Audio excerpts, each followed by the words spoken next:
what is important about Freud for us are two things above all, and one much more important than the other. The less important, very important, but not the most important, is the recognition that there's a universe called the unconscious, an incredible part of the human being, of the human experience, that when you see something or think something, you do it on two registers. One you're aware of, the other one you're not. But the two function alike. They respond to stimuli. They form an opinion. They form a reaction. One you can articulate because the society welcomes it.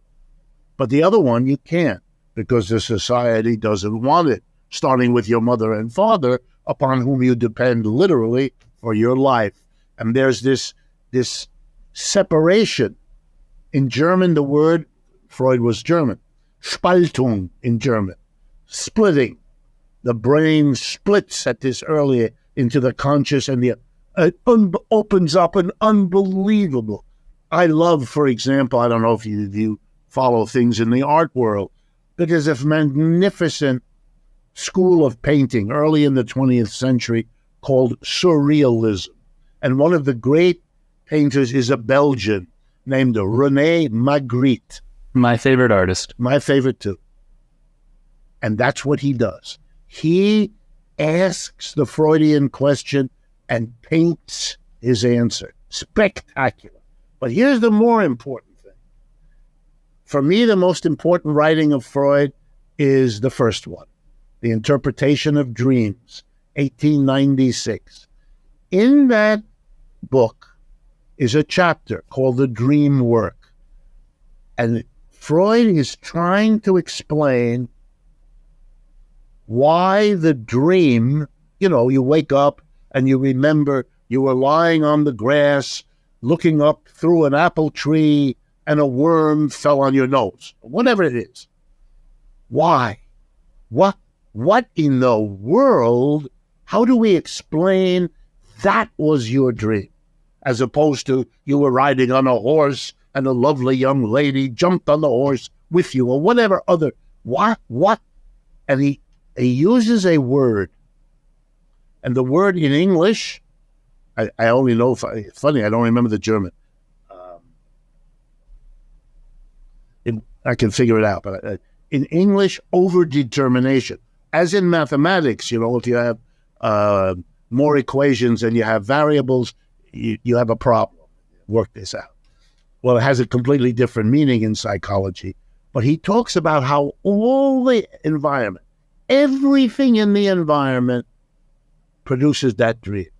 And the trick of the analyst is to explain why this element and that element show up in the dream, whereas these other elements are pushed aside or play a secondary role. The French pick it up, and it becomes in French surdétermination, over-determination, right? Sur, the French over. Well, why is that interesting?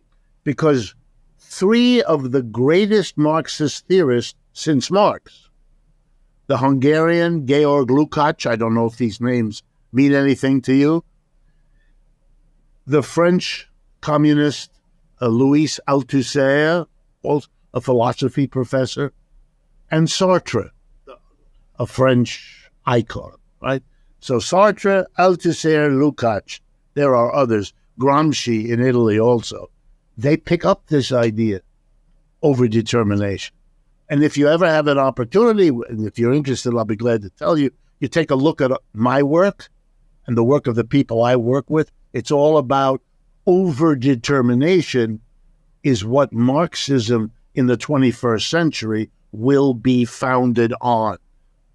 It'll be different from the Marxism of the 20th century. Americans are not aware that Marxisms have to have dates attached to them because for them it's all one indistinguishable mass. But that's our ignorance again.